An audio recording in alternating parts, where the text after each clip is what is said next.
Doctor గారు, దైవభీతితో సమాజంలో నీతి నెలకొనదు, నాస్తికత్వంతోనే నీతి నెలకొంటుంది అని ప్రముఖ నాస్తికులు గోరాగారు చెప్పిన మాటలను కాస్త వివరించండి. నిజమేనమ్మా. దైవభీతితో సమాజంలో నీతి నిలబడదు. నీతి అంటే ఏంటి? నైతికత అంటే ఏంటి? మన నీతి నైతికత అని వాడు విశేషం. నైతికత అంటే మంచి చెడుని వేరు చేసి సమాజ హితం కోసం, సమాజ క్షేమం కోసం సరైన ప్రవర్తన కలిగి ఉన్న నీతి. సమాజం చక్కగా సామాజిక సంబంధాలు, మానవ సంబంధాలు అంతా చక్కగా హాయిగా సౌఖ్యంగా మంచి సామరస్యంగా ఉండేటి విధానం నీతి అంటాం. అంచేత దాన్ని ఎప్పుడు వస్తుంది? ఏది మంచి ఏది చెడు చూసి చెడుని వదిలేసి మంచిని చేయడమే సమాజ హితం కోసం చేయడం. అది నీతి కోసం. అంచేత నీతి అనేది మంచి చెడుని వేరు చేసి సమాజ హితం కోసం, సమాజ సంక్షేమం కోసం, సమాజంలో చక్కగా మంచిగా అందరూ హాయిగా సుఖంగా సంతోషంగా కలిసిమెలిసి ఉండడం కోసం ఉండేటి ప్రవర్తన నీతి అంటాం. దాన్ని నీతి చెప్పుకుంటాం. మరి ఆస్తికులు ఏమంటారు? ఈ సమాజంలో సుఖంగా ఉండడం, సంతోషంగా ఉండడం అంతా కూడా సామరస్యం, సుఖ సంతోషం, సామరస్యంగా అందరూ హాయిగా సుఖంగా సామరస్యంతో అంత కలిసిమెలిసి సమతాభావంతో ఉండడం ఎలా వస్తుందంటే దేవుడి మీద భయంతో వస్తుంది అంటారు. దేవుడి మీద భయం ఉంటేనే ఆ నీతి నిలబడుతుంది. కానీ మన సమాజంలో చూస్తున్నాం, ఎంతో దుర్మార్గం ఉంది, దుష్టత్వం ఉంది, దోపిడీ ఉంది, ఎంతో అవినీతి ఉంది. మరి దైవభీతి ఉంటే దేవుడు మన ఏదో శిక్షిస్తాడు అనే భయం ఉన్నట్లయితే అసలు వీళ్ళు ఎందుకు చేస్తారు? అసలు దేవాలయంలో ఉండే ధర్మకర్తలే దేవుడి కోసం భక్తులు వేసిన ఆ నగలు కానీ ఆ డబ్బులు కానీ స్వాహా చేసేస్తున్నారు. ఆ పూజారి చేస్తున్నాడు, ధర్మకర్తలు చేస్తున్నారు. అలాగే దేవుడి పీట ఏదో గొప్ప గొప్ప చేసేవాళ్ళు కూడా ఎన్నో అన్యాయాలు చేస్తున్నారు. అన్యాయాలు ఏంటి? ఒక పక్క ఇంత పెద్ద బొట్టు పెట్టుకుంటారు, దేవాలయానికి ఇంత నిధులు ఇస్తారు అనేసి వాళ్ళు అలాంటి వాడు కూడా హత్యలు కూడా చేస్తారు, వాళ్ళ ప్రత్యర్థిని చంపేస్తుంటారు. మరి దేవుడు ఇలాంటి వాళ్ళని శిక్షిస్తాడు అంటే మరి దైవభీతి వాళ్ళు మరి దేవుడి కోసం వాళ్ళు ఎన్నో చేస్తున్నారు కదా. వాడు దేవాలయానికి నిధులు ఇస్తున్నారు, డబ్బు ఇస్తున్నారు, దానాలు చేస్తున్నారు, దేవుడి కోసం రకరకాల ఉత్సవాలు చేస్తారు. అయినా రెండో పక్క వాళ్ళు చాలా దుర్మార్గంగా వ్యవహరిస్తున్నారు, హంతకులు ఉన్నారు. దేవుడికి పక్క ఎంత భక్తులుగా ఉంటూ హత్యలు చేసేవాళ్ళు చూసినాం కదా. వీళ్ళు వాళ్ళు చెప్పసల్లా. మరి సమాజంలో దైవభీతి నీతిని ఎలా నిలబెడుతుంది? ఏం లేదు, నీతి నిలబెట్టలేదు. అట్టర్ ఫెయిల్యూర్ అంటది. అయితే దైవభీతితో సమాజంలో ఏం లేదు. ఎందుకని ఉండట్లేదు? ఎందుకనంటే మనిషిలో ఏదైనా లాభం వస్తుందంటే, అధికారం లభిస్తుందంటే, ధనం వస్తుందంటే, సుఖం వస్తుందంటే ఇక దేవుణ్ణి మత బోధనలన్నిటి పక్కన పెట్టేస్తారు. వాడికి కావాల్సింది అధికారం, ధనం, లాభం, అంతే. ఎంత లోభం ఉంటే వాళ్ళు దేవుడు పక్కన పెట్టారు. అంటే వాళ్ళకి ఇవన్నీ లేనప్పుడే దేవుడి మాటలు ఏమొస్తే దేవుడు లెక్కలేదు. వాడు ఇలాంటివి వస్తే మాట ఇక ఆ సమయంలో దేవుడు శిక్షిస్తాడు అనే భయం కన్నా లాభం చేతికి వచ్చి వదులుకోవడం ఏంటి? మనకి లాభం వస్తుంది, మంచి ఇదిగా వస్తుంది, అంతే పుచ్చుకో ఏమైతే నేను చెప్పేసేసి ఏదైనా ఎంత దుర్మార్గానికి వెళ్ళినా సరే ఆ డబ్బుని కానీ అధికారాన్ని కానీ తన సొంతం చేసుకుంటున్నారు. అంటే వీళ్ళకి వ్యక్తిగత స్వార్థం వచ్చింది. మరి దేవుడు ఏమిటైపోయాడు అక్కడ? మరి దైవభీతి ఏంటైపోయింది? మరి దైవభీతితో సమాజంలో నీతి నిలుస్తుందని చెప్తున్నారు కదా ఆస్తికులు. మరి ఆ ఆస్తికులుగా ఎంతో భక్తులాగా ఉన్న పోజులు ఇచ్చేవాళ్ళు ఎందుకు ఇలాంటి పనులు చేస్తున్నారు అంటే దైవభీతి అనేది, దేవుళ్ళో నమ్మకం అనేది ఏ రకంగా కూడా నీతిని నిలపదు. నీతి అని చెప్పాము, సమాజంలో అందరూ సామరస్యంతో, ప్రేమతో, కరుణతో ఉండాలి, మంచిగా ఉండాలి. మరి ఉందా? అలాగే సరే తక్షణ పిలుతారు. ఎందుకని చేస్తారు? వెంటనే లాభం వస్తుందంటే దీనికి దీర్ఘకాలంగా తక్షణ ఫలితాలు ఉండేకల్లా దాంతో ఇంకా దానం ఏం చేస్తారు? తెగింపు వచ్చేస్తుంది. దేవుడు వీళ్ళంటారు మామూలుగా ఐశ్వర్యం చేశారు, నువ్వు పాపం చేసావా, దుర్మార్గం చేసావా, నరకంకి పోతావు అంటారు. నరకానికి పోతావు అంటారు. ఆ నరకం ఇంకా ఉందా? పెట్టేవాడు అనుభవం ఉండి వచ్చిందా? అది తెలిసేది కాదు, మనిషికి అనుభవంలోకి వచ్చేది కాదు. అంచేత తక్షణంగా వెంటనే అక్కడ ఏ రకంగా శిక్ష అనేది లేదు కనుక ఈ దైవభక్తులు దేవుడిలో ఎంత నమ్మకాన్ని పుట్టినట్టు నటిస్తున్నా వాళ్ళకి భయం లేదు. దైవభీతి అని పేరుకి దేవుళ్ళో నమ్మకం ఉన్నా దేవుడు మన నరకాన్ని పంపిస్తాడు భయం లేకుండా, చూద్దాంలే నరకానికి చూడండి వాడు చూశాడు నరకానికి, తెగింపు. మరి ఏంటి? ఏ రకంగా దేవుళ్ళో నమ్మకం, దేవుడు అంటే భయం ఉంటే మరి దేవుళ్ళో నమ్మకం లేదు, సమాజంలో అంతా దుర్మార్గమే వస్తుంది, అంతా వినీతి వస్తుంది, అంతా మోసం అయిపోతుంది, అంతా స్వార్థం వస్తుంది, అంతా విచ్ఛిన్నం వచ్చేస్తుంది, అన్ని రకాల తప్పుడు పనులన్నీ జరిగిపోతాయి అని అంటారు కదా. చేసేదంతా మరి ఇంత ఇదిగా దేవుళ్ళో ఎంతో దైవభక్తులు మరి ఇవన్నీ ఎందుకు చేస్తున్నారు అంటే దేవుళ్ళో నమ్మకం నీతి నిలబెట్టదు. మనని చూస్తాం తక్షలాభాన్ని పొందేసాయి. అలాగే లోభం, కామం, అసూయ ఇలాంటివి భావోద్వేగాలు అంటేసావా, అవి ఉన్నప్పుడు వాటి కోసం హత్యలను చేసేస్తారు వాళ్ళు. లోభం ఉన్నా, కామం ఉన్నా, అసూయ అన్నా ఎసై తొక్కేయి, నరికేయి అంతే. ఆ భావోద్వేగాలు మరి దేవుని ఏం చేద్దాం? మరి దేవుడి భయం ఏంటైపోయింది? వాళ్ళ భావోద్వేగాలు తిరగల దేవుళ్ళ భయం ఏంటైంది అంటే నేను చెప్పేదంటే దేవుళ్ళో నమ్మకం లేకపోతే సమాజంలో అంత అవినీతి, అంతా ఇది దుర్మార్గం, అంతా అస్తవ్యస్తత అని అంటున్నారు కదా. ఆ దేవుళ్ళో నమ్మకం ఉండి ఇంతదిగా మత ప్రచారం చేస్తూ, మత ప్రవచనలు చేస్తూ, ఈ ప్రవక్త ఎంతమంది వచ్చి ఎన్నో చేస్తున్నా ఏమిటి ఇంత దుర్మార్గం ఎందుకుంది? ఇంత దోపిడీ ఎందుకుంది? ఇంత దుర్మార్గం ఎందుకు? మనుషుల్ని కొడుతున్నారు, నరుకుతున్నారు, చంపుతున్నారు, పీకలు కోస్తున్నారు. ఏమైంది? వీళ్ళందరూ దేవుడికి నమస్కారం పెట్టి దేవుడి దేవాలయానికి వెళ్ళేవాళ్ళే కదా, ఎందుకు చేస్తున్నారు ఏంటి? అలాగే దీనికి చాలా వరకు వీళ్ళందరూ చెప్పారు చూస్తే మతం చెప్తారు, దేవుడే చెప్తారు కానీ అంతా పైపడి ఆచారాలు చేస్తారు, సాంప్రదాయాలు చేస్తారు, పండుగలు చేస్తారు, దేవుడు ఉత్సవాలు చేస్తారు, కానీ నిత్య జీవితంలో జరిగే ఏమి ఉండదు. అంటే దైవభీతి అనేది ఏ రకంగా కూడా వాళ్ళ జీవితంలో దేవుడి మీద నమ్మకం కానీ, దేవుడి మీద భయం కానీ వాళ్ళ జీవితంలో ఏమాత్రం కూడా స్థానం ఉండటం లేదు. ఎక్కడ లోభం వచ్చినా, ఎక్కడ లాభం వచ్చినా, ఎక్కడ ధనం వచ్చేట్లున్నా పోయి అంతే. అంటే దైవ నమ్మిక మనుషుల్లో నీతిని నిలబెట్టదు.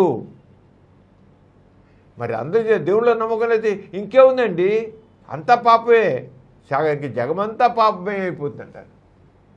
ఇప్పుడు మరి మతం ఇంత ఉందిగా, మతం అంతా దేవుళ్ళ నమ్మేవాళ్ళు ఉన్నారు కదా, మరి ఎంత ఉంది? ఎంత గొప్పగా ఉందా? ఏముంది? అంచేత అదేం కాదు. ఇంతే కాకుండా ఇంకెవరి ఎదుటివాడు చెడుగా ప్రవర్తిస్తున్న శిక్ష పట్టలే కనుక వాడు ఎవడో నేదో హత్యేస్తున్నాడు, వాడికి శిక్ష పట్టల. వాడు దొరికితేనే దొరకని వాళ్ళు ఎంతమంది ఉంటారు. ఎన్నో రకాల తప్పులు చేసేవాడు, దొరకపోతే వాడు మహారాజు, వాడు దొరికితేనే దొరికివాడు కొద్దిమంది. ఏది పోయి చేసి ఏది దగ్గరికి వాడు వాడికి జరగబడు చూద్దాం, మనకు కూడా ఏంటి, వాడికి ఏమలే కదా, మనకేమవుదు ధీమ. మరి వాడే వాళ్ళందరూ చక్కగా చేసి తప్పించిపోతున్నారు కదా, వాళ్ళకి లేని వాళ్ళ తప్పించి వాడు తప్పించిపోయినాడు మనకేంట్రా, మనం కూడా పోనీ దేవుడు లేడు లేదు, దేవుడు మన ఏం చేస్తాడు. అక్కడ దేవుడు అంటే చులకను కూడా.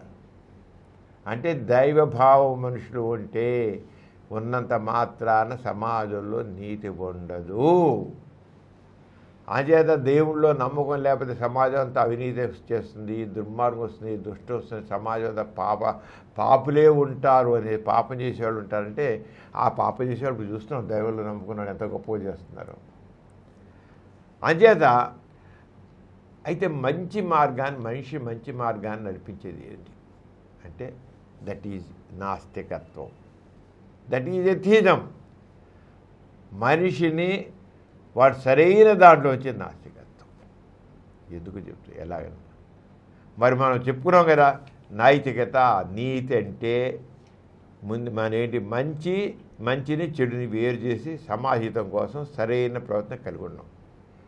నీతిగా ఉండడం అంటే మంచి ఏదో చెడు ఏదో వేరు చేసి నీతి మంచి కోసం ఉండడం, సమాజంలో సామరస్యం ఉండడం, కలయిక ఉండడం, అందరూ హాయిగా ఉండడం, సంతోషంగా ఉండడం, సమానత్వం ఉండడం, అది నీతి. నైతికత మూలం ఏంటి అసలు?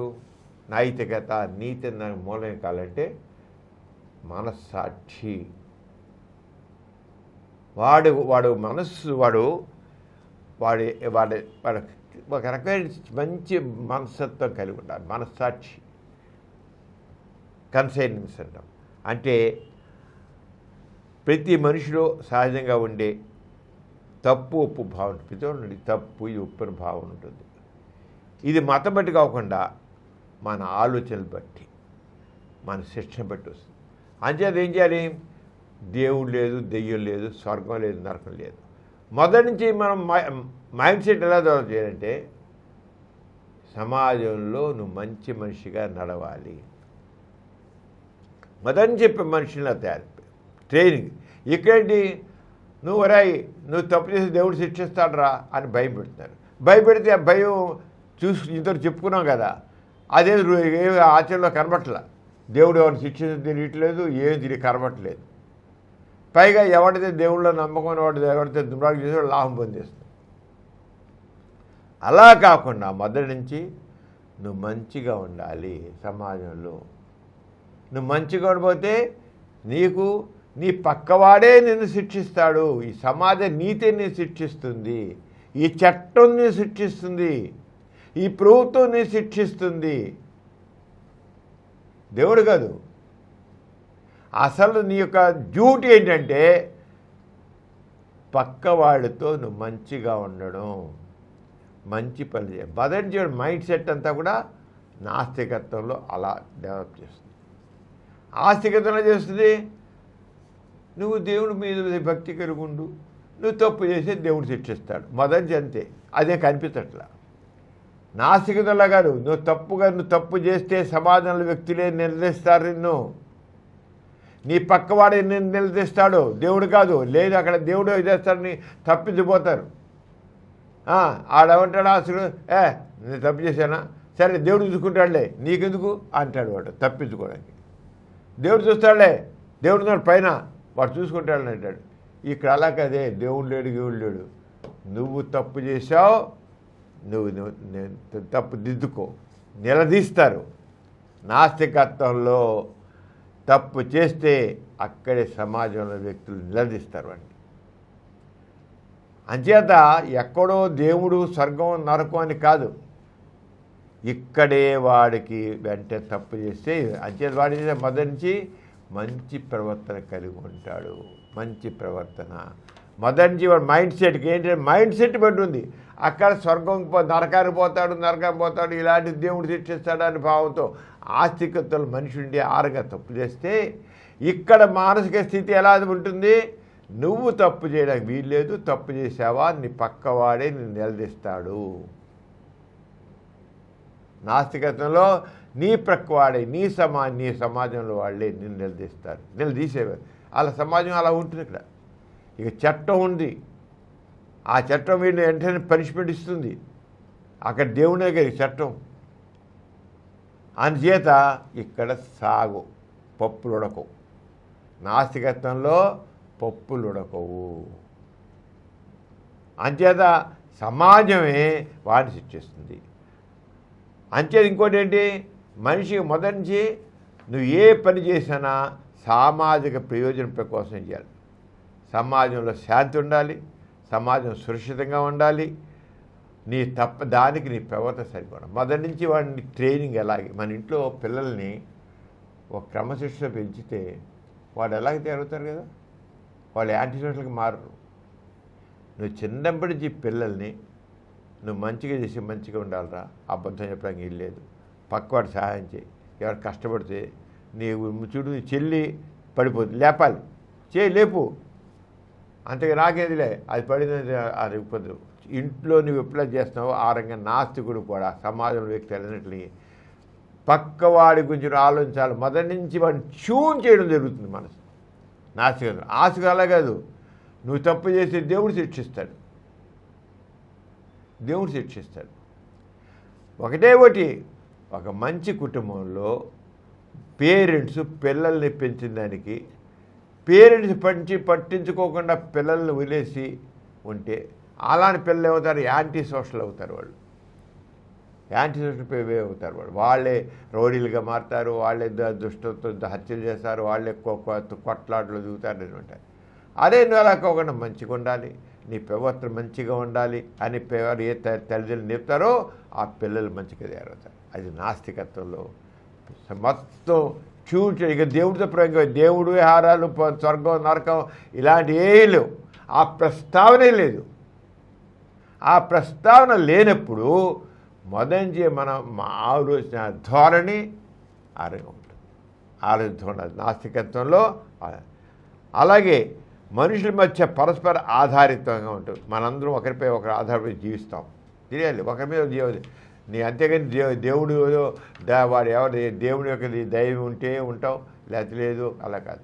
ఇక మనిషి ఒక నాస్తికతని ప్రతి ఒక్కరు కూడా పరస్పర ఆధారితంగా పడుస్తాం. నువ్వు మంచి చేస్తే వాడు మంచి చేస్తాడు, నువ్వు వాడు తోడ్పడాలి కనుక నువ్వు వాడు నీకు తోడ్పడతాడు, నువ్వు వాడు తోడ్పడాలి. మొదటి నుంచి వాడు మైండ్ సెట్ని వాడి యొక్క సహకారం పొందుతావు కనుక నువ్వు వాడి సహకారం ఇవ్వాలి. ఈ రకంగా మొదటి నుంచి నాస్తికత్వంలో మనుషుల్ని అరంగా ట్యూన్ చేయడం ఉంటుంది. అంచేత నాస్తిక సమాజం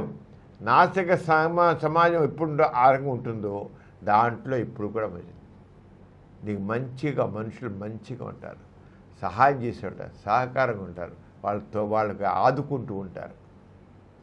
వీళ్ళు వాళ్ళు ఆదుకుంటే రేపు వాళ్ళు ఇంకోటికి వచ్చి ఇంకోళ్ళు ఆదుకుంటారు.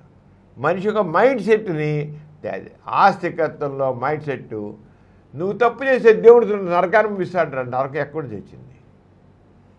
అంచేత నీకు ఇప్పుడు ఇక లేని దానికోసం వెళ్ళదు. ఆస్తికత్వం మాత్రం మొదటి నుంచి నువ్వు వాడికి సహాయం చేయాలి, తోడ్పడాలి.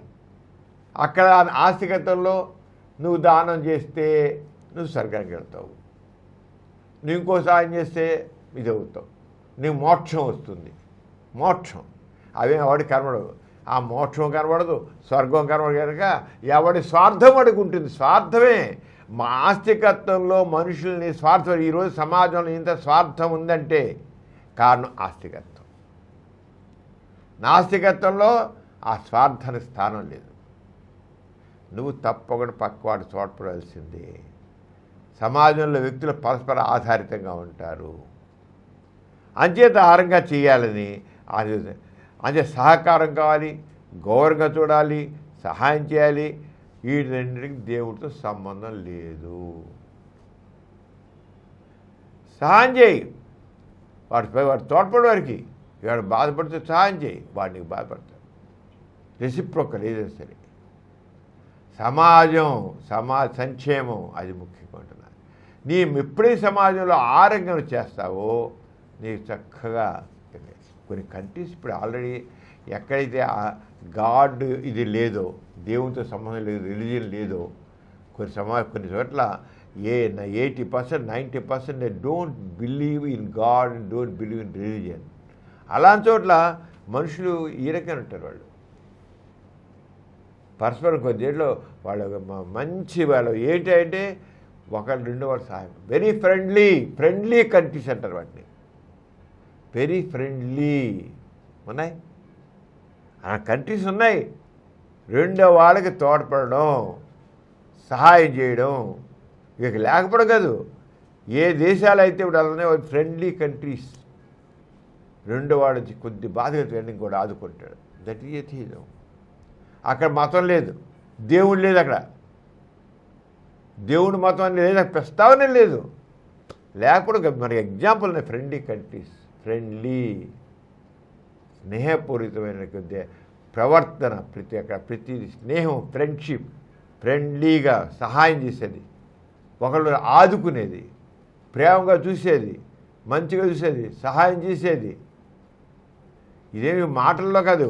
ఎక్కడైతే దేవుని ప్రస్తావన లేదో, ఎక్కడైతే స్వర్గం నరకం లాంటి భావాలు లేవో, అక్కడ ఉన్నవన్నీ కూడా మనం ఇంతకు చెప్పినటువంటి సహాయం, సహకారం, శాంతి, సద్భావం, సమానత్వం అవి ఉన్నాయి. ఎక్కడైతే దేవుడు ఉన్నాడో మనుషుల మధ్య ఆ అగాధాలు ఉన్నాయి. That's sure. అంతే అగాధాలకు మూలం ఆస్తికత్వం. నాస్తికత్వం ద్వారా దేవుడి ప్రస్తావన లేదు, మతం ప్రస్తావన లేదు. ఒకటే ఉంది, స్నేహం, సహకారం, సద్భావం, సమానత్వం. దేవుడి ప్రస్తావన లేదు చోట అలా చక్కగా అక్కడ దేవుడితో ఇదే సంబంధం లేదు. ఫ్రెండ్లీ కంట్రీస్ ఈ మాట చెప్తారు. ఏ కంట్రీస్ అనుకున్నా ఫ్రెండ్లీ కంట్రీస్, ఏ దేశాన్ని ఫ్రెండ్లీ కంట్రీ, ఏ దేశాన్ని ఫ్రెండ్లీ కంట్రీ పూర్తిగా అదుకుంటారు. వాడు కష్టం రెండు వాడు వెంటనే అదుకుంటారు. చిన్న ప్రతి చోట మే హెల్ప్ యూ వాళ్ళ జీవితంలో ఒక మనిషికి వాడు కొత్త ముఖం తెలియాల్సిన వల్ల ఏమాత్రం మే హెల్ప్ యూ ఉంటాడు. ఓ మెట్లు లేకపోతే మే హెల్ప్ యూ ఉంటాడు. ఓ పెద్ద వృద్ధులు ఉంటే మే హెల్ప్ యూ ఉంటాడు. మనిషి బాధగా ఉండిపోయి మే హెల్ప్ యూ ఉంటాడు. వాడు సంగతి అక్కడ ఏది రిటర్న్ గిఫ్ట్ చూసి కాదు. అదే నాస్తికత్వం ద్వారా వస్తుంది. నాస్తికత్వం సమాజం, నాస్తికత ఎక్కడ ఉంటుందో ఆస్తికత్వం ఉన్న చోటంతా అగాధాలే, నాస్తికత్వం ఉన్నంత సమానత్వాలు. అలాగే విజ్ఞానం, science and logic, science and reason కూడా ఉంటుంది. ఏది సరే విజ్ఞానం, సైంటిఫిక్ నాలెడ్జ్, సైంటిఫిక్ టెంపర్, రీజనింగ్తో ఉంటుందన్నమాట. అంచేత ఈ విజ్ఞానం తెలిసినాక హింస పెరిగితే అక్కడ సమాజం దెబ్బతింటుంది. అంచేత సహకారం అయితే అభివృద్ధి వస్తుంది. హింస ఎక్కడైతే హింస ఉన్నో అక్కడ సమాజం దెబ్బతింటుంది. సహకారం సమాజం అభివృద్ధికి. అంచేత నాస్తికత్వం అంతా సహకారమే ఉంటుంది. హింస అనే మాట ఉండదు, యుద్ధాలు ఉండవు, కొట్లాట్లు ఉండవు. ఎథిజం ఎప్పుడైతే ఆస్తికత్వం యొక్క భావజాలం మనుషులు తిరిగిపోతుందో మనుషులు చక్కగా తయారవుతారు. ఈ దేవుడు, ఈ స్వర్గం, ఈ నరకం, కర్మ, దురదృష్టం, నుదిటిరాత, అదృష్టం, దురదృష్టం, ఈ భావాలు మనుషులు ఎప్పుడు పోతాయో అప్పుడు నాస్తికత్వం చక్కగా పరిశీలిస్తుంది, చక్కగా వస్తుంది. ఇవే మనిషిని పాడు చేస్తున్నాయి. ఆస్తికత్వం మనిషిని నాశనం చేస్తుంది. ఆస్తిక భావజాలం మనుషులు వదిలిపెడితే మనుషులు హాయిగా ఉంటారు. మనుషులు ఈ రకంగా ఈరోజు ఇంత దారిద్ర్యం ఉందంటే, ఇంత దోపిడీ ఉందంటే అంత కారణం ఆస్తికత్వం. ఈ దైవభావమే. ఈ దైవభావం వల్లే మనుషుల మధ్య ఈ రకమైన అంతరాలు ఉన్నాయి. ఈ కులాలు ఉన్నాయి, మతాలు ఉన్నాయి, ఇవన్నీ ఉన్నాయి. కొట్లాట్లు చంపుకుంటున్నారు మనుషులు. అంచేత దైవభావం సమాజంలో ఏ రకంగానూ మంచికి తోడ్పడదు. అలాగే మానవ విలువలు, హ్యూమన్ వాల్యూస్, నిజాయితీ, కరుణ, న్యాయం, గౌరవం ఇవన్నీ దేవునితో సంబంధం లేకుండా ఉంటాయి. నిజాయితీగా ఉండడం కానీ, కరుణతో ఉండడం కానీ, న్యాయం, సామాజిక న్యాయం కానీ, గౌరవం ఇవ్వడం కానీ, అలాగే ఇదంతా కుటుంబ బోధన, వ్యక్తిగత ఆత్మ పరిశీలన ద్వారా ఇవన్నీ కూడా కుటుంబంలో మొదలైంచే ఫ్యామిలీ ఈజ్ బేసిక్ యూనిట్. అక్కడి నుంచి నాస్తికత్వం మొదలు. Family is unit. అక్కడ మంచి శిక్షణ ద్వారా అలాగే ఇండివిజువల్ కూడా ప్రతివాడు మనిషి కూడా తన మీద తను ఎప్పుడైతే దైవభావం పోయిందో నేను ఎదగాలి, మంచిగా ఉండాలి, అందరితో మంచిగా అనిపించాలి. ఎప్పుడైతే వాడు మైండ్ సెట్ని ఒక చక్కని దారిలో పెడతామో వాడు ఆలోచించలాగా ఉంటాడు. అంటే నాస్తికత్వం ద్వారానే సరిగది. అంటే నైతికతకి దైవ శాస్త్రం సంబంధం లేదు, మతంతో సంబంధం లేదు. మానవ సహజ గుణాల ప్రేమ, దయ, కరుణ, సహాయం ద్వారా నైతికత ఏర్పడుతుంది. ఏ నీతి కాదు, దేవుడితో సంబంధం లేదు. దేవుడితో నీతి నిలబడదు. దేవుడితో పాటు ఇక ప్రేమ, దయ, కరుణ, సహాయం ఏ ఉండదు. అంతే నాస్తికతనికి మూలమైన మనోసహజం వాస్తవికత, సంఘ దృష్టి, వ్యక్తిత్వం. సంఘ దృష్టి, సహకారం, సద్భావం, సామాజిక న్యాయం. అంచేత వాటి పునాదులు వస్తుంది. ఆస్తికత్వం అంత దైవ కేంద్రం, దేవుడితో ముడిపోయిపోతుంది. ఏదో దేవుడు చూసుకుంటాడు. పక్కవాడికి చాలు, దేవుడు చూసుకుంటాడులే. వీడు బాధపడుతుంటే దేవుడు చూసుకుంటాడు. దుర్మార్గం జరుగుతుంటే దేవుడు పరీక్ష చేస్తాడులే. వాడు దోపిడీ చేస్తుంటే దేవుడు పరీక్ష చేస్తాడులే. ఆ దేవుడు ఎక్కడి నుంచి వచ్చాడు? నాస్తికత్వం మానవ కేంద్రం. ఇప్పుడే మనం కంట్రోల్ చేస్తాం. అదే నాస్తికత్వం ద్వారానే సమాజం చక్కగా తయారవుతుంది.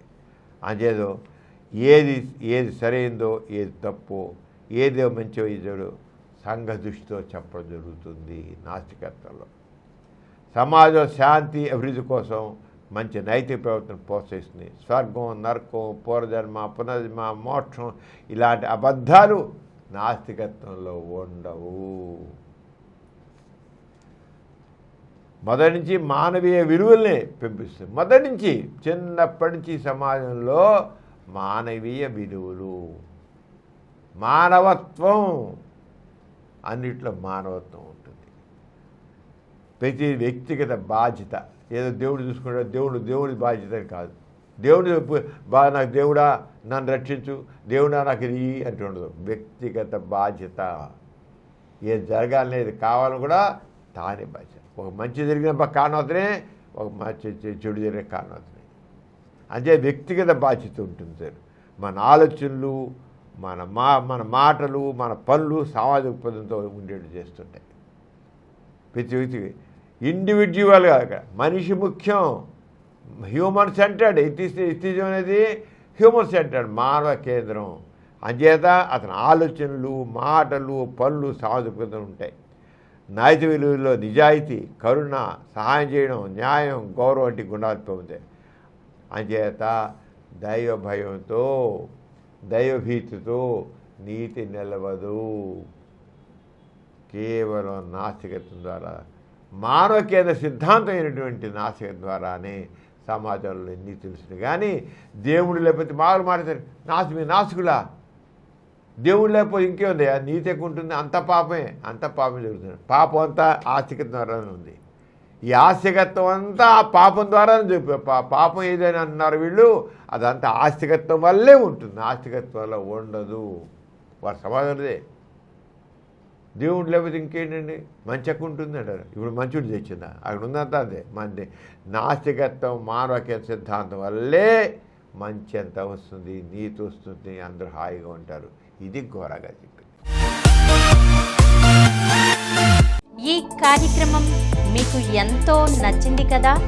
ఇటువంటి మరిన్ని వీడియోల కోసం అనతి కాలంలోనే 20 కోట్లకు పైగా వ్యూస్ సాధించిన సమరం ఛానల్ సమర్పించు పాజిటివ్ ఎథియిజం తెలుగు ఛానల్కు సబ్స్క్రైబ్ చేయండి, లైక్ చేయండి, మీ ఫ్రెండ్స్కి షేర్ చేయండి.